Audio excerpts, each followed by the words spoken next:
सबसे पहले तो धन का अवलंब छोड़ दे, धन बल इसका अवलंबन छोड़ना होगा, ठीक है।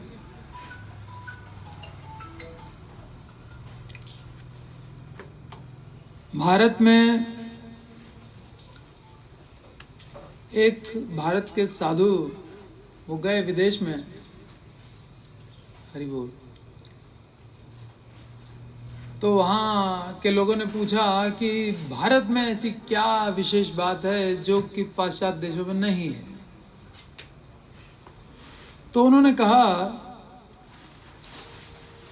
कि यहाँ भारत में कुछ ऐसे लोग हैं जिनको धन का लोभ दे करके झुकाया नहीं जा सकता है। धन की लालच जिनको नहीं होती है। कौन लोग हैं? स्पिरिचुअल पर्सन जो अनन्य है, उसको धन का लोभ कोई नहीं दे सकता। पांचों इंद्रियों के विषय उसके सामने रख दो, सब बेकार है उसके। अनन्य है, उसको अन्य चाहिए नहीं। ये धन का चक्कर अन्य में आता है, और वो अनन्य है, ये उसको भाता ही नहीं है।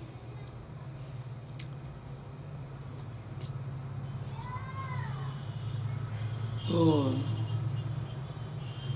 कौन गोस्वामी थे? रूप गोस्वामी या सनातन गोस्वामी, जो जा रहे थे तो 1 रुपया रख लिया था ईशान ने। रूप गोस्वामी ना, ईशान ने, वो एक रास्ते में पड़ता था पहाड़ी पर एक डाकू, वो जो है सबको लूट लेता था। उसका एक धर्मशाला बनी हुई थी और ज्योतिषी था, और वो ज्योतिष से उसका देख करके, ललाट देख करके समझ जाता इसके पैसे कितने हैं। इतना तगड़ा ज्योतिषी। तो समझ गया इनके पास 8 स्वर्ण मुद्राएं हैं। तो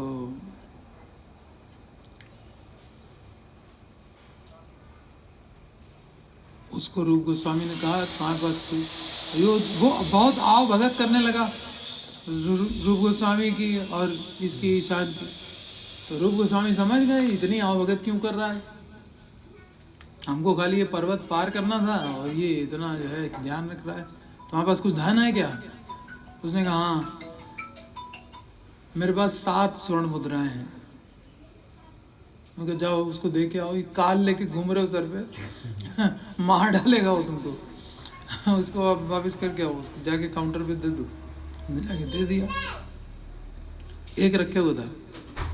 वो समझ गया था कि 8 हैं इसके पास। तो जब रूप गोस्वामी को पता, उसने बता दिया इसके पास 1 है, लेकिन चलो ठीक है तुम लोग जाओ, सर धड़ से जुदा नहीं करेंगे तुम लोग, तन से जुदा।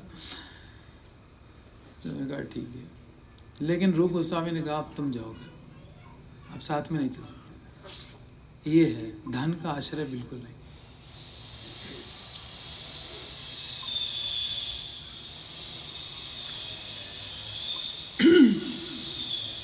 तो जो अनन्य है उनको धन से झुकाया नहीं आ सकता। धन का बल हमको मदांध किए रहता है, अंधा बनाए रहता है। श्रीमद वक्र न कीन केई, श्रीमद, ये धन का जो मद है उसने किसको नहीं चक्कर कटा दिए। आ ब्रह्म भुनान लोका पुनरावर्तिनो अर्जुन, बहुत चक्कर कटाता है ये धन का मद। रामचरितमानस में भी कहा गया कि नहीं कोई अस जन्मा जग माही, प्रभुता पाई जाऊ जाऊ जाए मद नाही। जिसको कोई मद ना हुआ हो प्रभुता पा करके,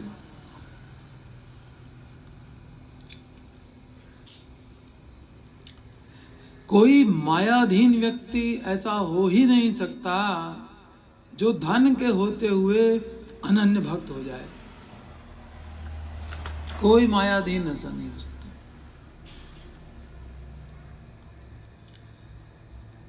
बाइबल में लिखा है कि सुई के छेद से करोड़ों ऊंटों के काफिले गुजारे जा सकते हैं, लेकिन पैसे के अभिमान वाला व्यक्ति, पैसे वाला व्यक्ति वो ईश्वरीय मार्ग में नहीं चल सकता।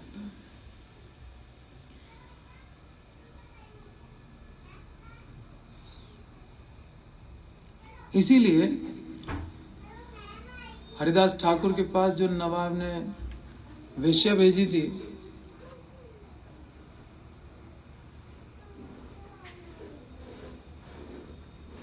तीन दिन तक हरि नाम सुनाया उसको। 3 दिन हरि नाम सुनने के बाद वो शुद्ध हो गई, भक्त बन गई। तो हरिदास ठाकुर ने उससे कहा कि तुम्हारे पास जो धन है उसको तुम दान कर दो,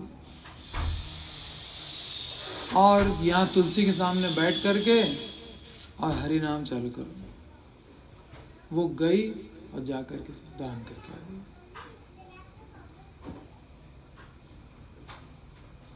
ये शुद्ध भक्त के एसोसिएशन का प्रभाव।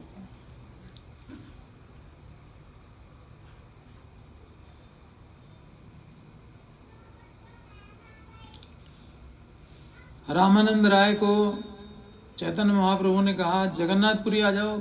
गवर्नर थे, गवर्नर की पोस्ट छोड़ो और आ जाओ, साथ में रहेंगे, गंभीरा में हरि कथा करेंगे। छोड़ के आ गए। क्यों? ये मदांध करेगा, इसलिए खतरनाक है। ये अनन्य होने नहीं देगा, इसका आश्रय बना रहेगा कहीं ना कहीं हृदय के किसी कोने में कि हाँ हमारे पास एक आश्रय होगा। तो कृष्ण पर पूर्ण विश्वास आने नहीं देगा, अनन्यता नहीं हो पाएगी।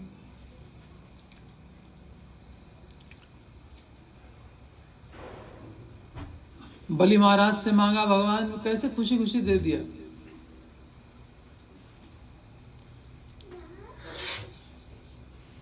तो धन बल से अनन्यता नष्ट होती है, और अनन्यता से क्या लाभ है? भगवान सुलभ है। और धन बल से अनन्यता नष्ट हो रही है, इसका मतलब धन बल नहीं चाहिए, खतरे की चीज है।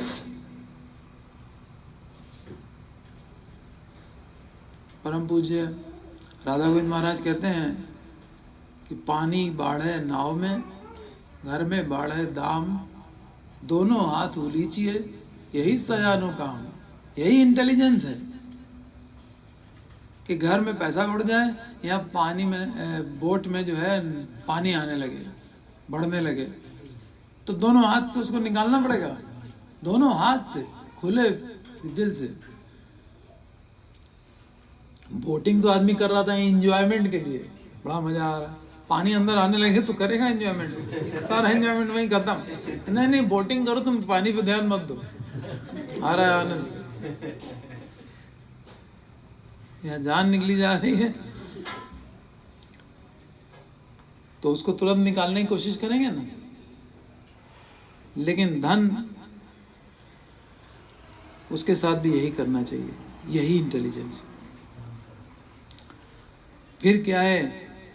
केवल कृष्ण का भरोसा, अनन्यता आ जाएगी। हाँ? तो बड़े बड़े योगींद्र मुनींद्र इस संपत्ति के चक्कर में आकर के भगवान को भूल गए।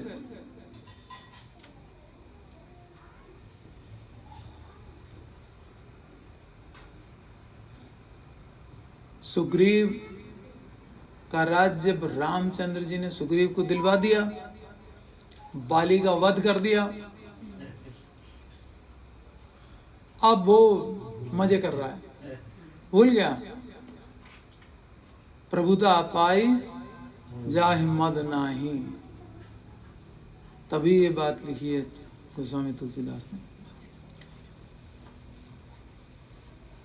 तो लक्ष्मण गए, लक्ष्मण ने जाकर के पुकारा, सुग्रीव। निकल के आए बाहर, हाँ बताओ कौन हो तुम?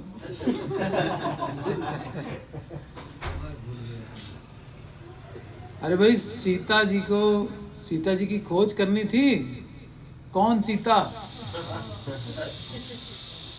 अरे राम जी की श्रीमती मैया सीता, कौन राम? कौन राम?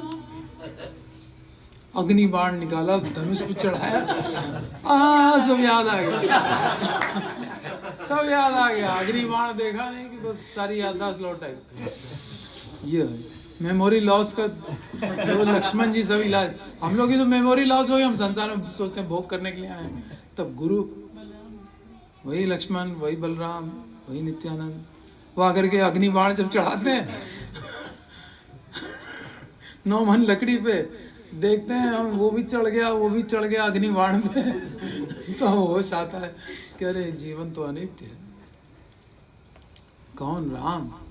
अभी याद दिलाते हैं राम।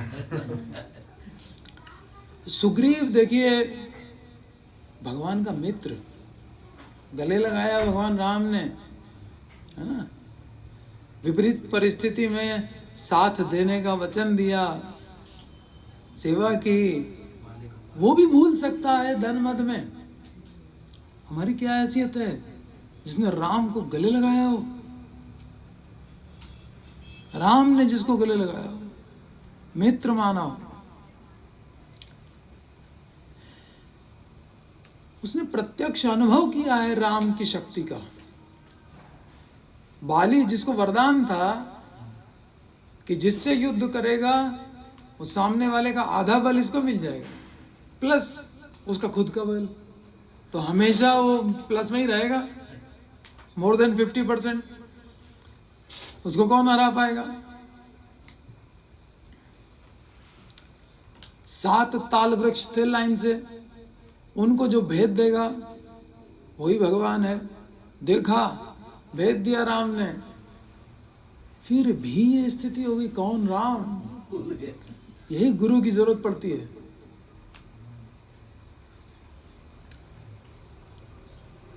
सब देखा, भूल गया सीता कौन, राम कौन। धन का मद इतना भयानक है, अनन्य होने नहीं।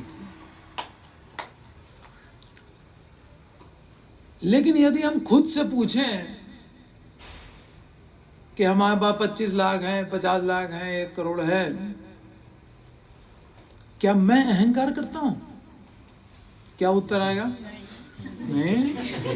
मैं बिल्कुल सीधा साधा भोला वाला, मैं कहाँ अहंकार कर रहा हूं? मैं नहीं अहंकार करता। तो युक्त वैराग्य, युक्त वैराग्य हरिदास ठाकुर को नहीं मालूम था। वेश्या तक ने छोड़ दिया, जो धन के लिए अपनी मान मर्यादा लुटाती थी, शरीर तक बेच डालती थी, वो वेश्या 3 दिन में इतना वैराग्य हो गया है कि उसने अपना सारा धन दान कर दिया।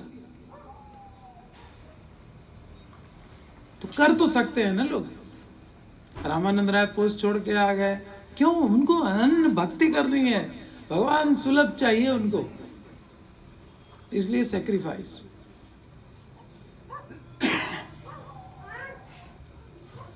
भगवान वचन दे रहे हैं, योगक्षेम वहां में हम किसके लिए वचन दिया? किसके लिए वचन दिया? पूरा श्लोक करिए। योगक्षेम वहां में हम, फिर वही आया ना, अनन्य चेता सततम योग, फिर वही अनन्य भक्ति आ गई और सततम भी आ गया। माम स्मरति नित्य, क्या था? अनन्यास चिंतयन्तो माम। तो अनन्य बनेंगे तो क्या होगा? धन बल पर हमने जो है अभिमान करना, क्या वो धन बल छोड़ दिया तो अनन्य हो गए। और जब अनन्य हो गए तो योगक्षेम भगवान वहन कर रहे हैं, सबका करते हैं, कुत्ता बिल्ली सुअर का करते हैं, हमारा नहीं करेंगे। हम अनन्य होंगे तो मेरा जो है योगक्षेम वहन नहीं होगा। हम मन से बहुत कच्चे हैं, हमारा संकल्प कच्चा है, डरते हैं हम। जबकि भगवान ने कहा मां शुचा, तुम चिंता ही मत करो, सर्वधर्मान परित्यज मामेकं शरणं व्रज। हम करेंगे ना पालन सबका, पालक हैं वो। हम बालक हैं, वो पालक हैं। तो अपने जड़ संबंधों वाले पिता पर तो भरोसा है कि ये पालन करेगा, और जो नित्य संबंध वाला पिता है उस पर डाउट। वो कह रहा है कि हम योगक्षेम वहन करेंगे।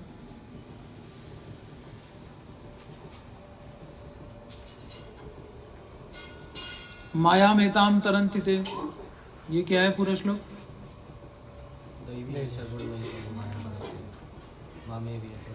मामेव ये प्रपद्यन्ते, जो मेरे शरणागत हो जाएगा। माम एव माने फिर वही अनन्य आ गया ना, ही मेरे भी नहीं, ये हम भी लगाते आए हैं अनंत जन्मों से। हर जन्म में हमने ये भी वो भी, बड़े उदार हृदय के बने हैं ना, इसे अनन्य बन ही नहीं पाए। ये उदारता है हमारा, तुम भी वो भी सबसे प्यार करते हैं। वाह, भगवान क्या कह रहे हैं? मुझसे ही करो, माम एकम शरणम व्रज। तो ये एकम अनन्यता वाले को भगवान कितना फेवर करते हैं। पास्ट प्रेजेंट फ्यूचर सब सिक्योर कर देते हैं। पास्ट कैसे सिक्योर हो गया? अहम तो पाप तो पहले किए थे ना, पास्ट का किया हुआ सब क्लियर, सर्व पापे विमोक्षयिष्यामि। और प्रेजेंट योगक्षेमम वहाम्यहम्, प्रेजेंट में योगक्षेम हो रहा है। और फ्यूचर माया मेताम तरंति, दोबारा माया पकड़ेगी नहीं, हो गया पार। तो पास्ट प्रेजेंट फ्यूचर तीनों सिक्योर कर रहे हैं अनन्य होने से। और मैं सुलभ हो जाऊंगा, अब भी अनन्य बनेंगे, अभी भी दूसरा आश्रय पकड़ेंगे, तो फिर हम तो ढोंग कर रहे हैं भक्ति का।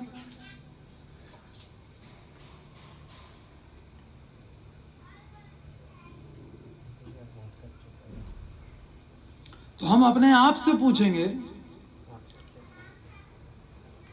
तो आंसर आएगा नहीं, बिल्कुल नहीं। हमारी बुद्धि हमारे खिलाफ कभी जजमेंट नहीं देगी। तुम सही हो बिल्कुल, बाकी सब लोग गलत है, तुम अच्छे सब बुरे। ये माया ने सबके कान में बोल दिया है, हम उसको सच माने बैठे हैं। और वैष्णव लोग क्या कहते हैं? मोह समपति तो प्रभु ना पाए। तो ये हमें नहीं पता चलेगा कि हम कितना माया में आसक्त होते चले जा रहे हैं, धन बल पे डिपेंड है। ये गुरु को पता चलेगा, ये भगवान को पता चलता है। अनन्य हो गए कि नहीं हो गए, कोई सर्टिफिकेट लेके भगवान के पास जाना पड़ेगा। वहाँ ऑफिस खुला होगा भगवान का, लीजिए ये सर्टिफिकेट, हम देखो अनन्य हो के आए हैं। भगवान हृदय में बैठे हैं, सब जानते हैं। मेरे प्रभु जानते हैं बात घट घट की।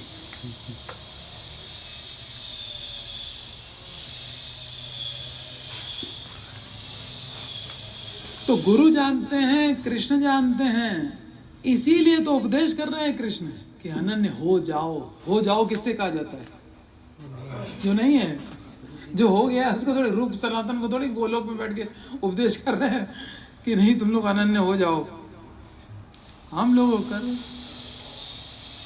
अर्जुन कह रहा है कि मैं आपकी शरण लेता हूँ लेकिन मैं युद्ध नहीं करूँगा, न योद्ध सेति गोविंदम। तो ये क्या बात, तुम शिष्यस्ते हम शादी माम तो हम प्रपन्नम करते हो, फिर कहते हो न योद्ध से। ठीक है, डिसीजन तुम्हारा होगा और सरेंडर हमको करोगे। ये केवल वर्ड से सरेंडर नहीं होता, ठीक से सरेंडर करना सीखो पहले।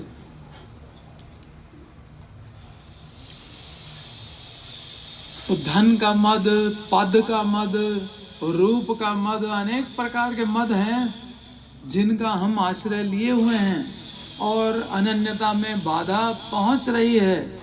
इसके कारण चाहते हुए भी हम अनन्य नहीं बन पाते।